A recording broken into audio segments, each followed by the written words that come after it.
Joyco Arts.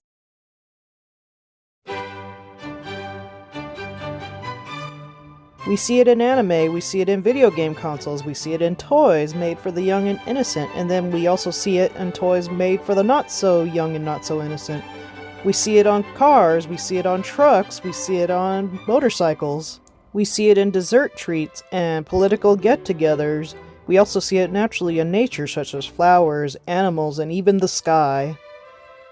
We commonly see it in fashion design. Heck, there's even a fashion name brand after the color. This is the color pink. But what does it mean? And where did it come from? What did it used to mean?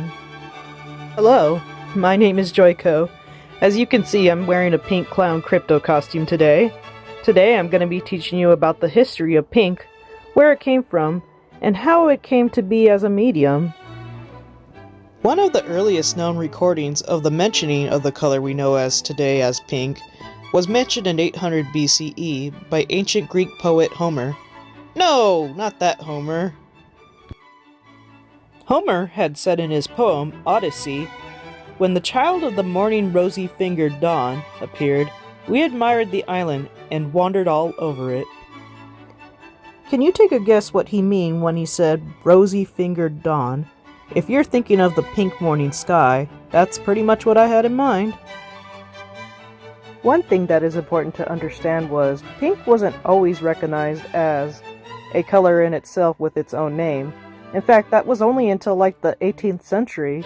With that being said, going on from the Dark Ages to the Middle Ages and even to the Renaissance, pink had its own reference of names such as tints of red, as that is what it is, and as well as Homer's way of calling it rosy. One of the biggest spearhead movements to use of this light color was when Fra Angelico, an Italian painter of the 1400s, had created the fresco painting The Announcement. It was created around 1439 to 1444, but you may ask, how on earth did he get a hold of such paint materials? Well, a couple of decades prior to Angelico's painting, another Italian painter by the name of Cennino di Angelo Cennini had written a book.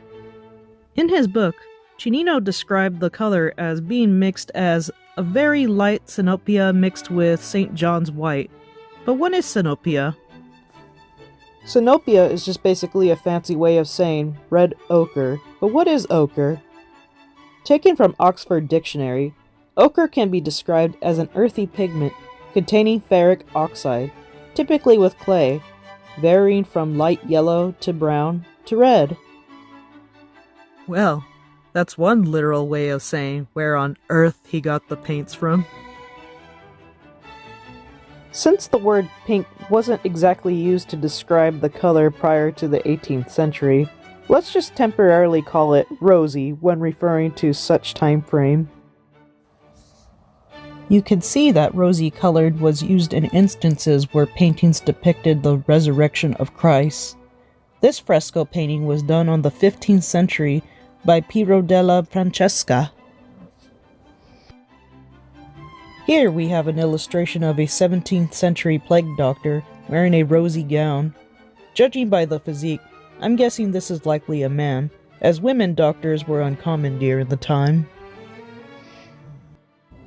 In Western culture, in the 18th century, aka the 1700s to the 1800s, rosy was not considered a girl's color, as it was a tint of red, and therefore seen as masculine. Here is an example portrait of Louis XVIII, clearly a man of rosy fashion. This image dates back to 1778, and can be sourced at the Bibliothèque Nationale de France. This is not to say that women were not dressed in rosy, or much less depicted in it. They were very well included. We then have an image of a young American schoolboy. The artist to this painting is undefined, but it apparently takes place in 1840, and that makes it the 19th century, which means the color word pink existed by then. Today, pink is seen mostly as a feminine color, at least to Western culture, and then some. It could be seen as innocent, too seductive. Nonetheless, pink is a color that is still going. That is, many possible changes are yet to come. Thank you for watching. I hope you learned a lot today. A like and a subscribe is completely optional, but appreciated. And continue to have an endearing day.